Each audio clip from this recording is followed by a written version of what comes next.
Bonjour, moi c'est Clara Pédron, je suis responsable de l'appartement A de l'association Simon de Sirène. Donc on est 3 appartes partagés entre valides et personnes en situation de handicap. À la base, je voulais m'inscrire seule parce que c'est un sujet qui me tient à cœur.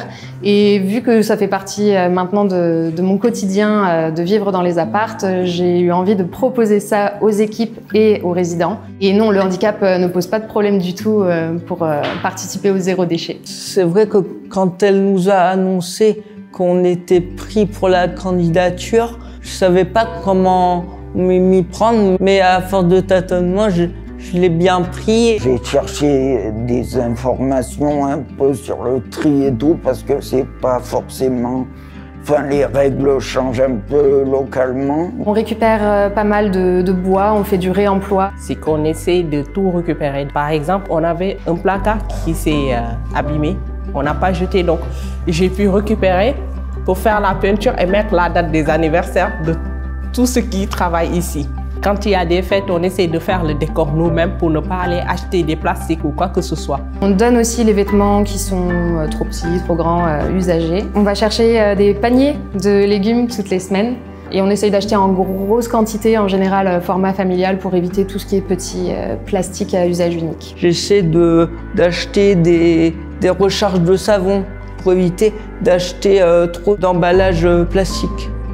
De yaourt, je trouve que c'est vraiment compliqué. Il y a tout, il y a l'emballage et tout, c'est vraiment très encombrant. Grâce au kit de la métropole, on est sur une éponge tissu.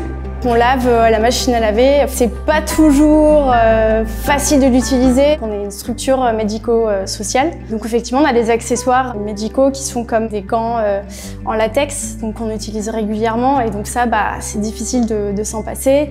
Ce qu'on essaie de faire de notre côté, c'est plutôt de faire des compotes avec des fruits qui nous restent pour ne rien mettre à la poubelle. Donc on fait souvent des compotes et des gâteaux.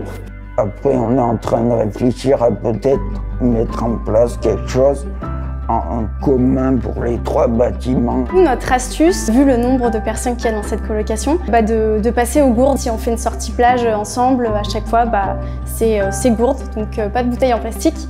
Le plastique issu des bouchons, le but de cette démarche, c'est donc de récolter certains bouchons. En tout cas, moi, c'est un truc qui me concerne.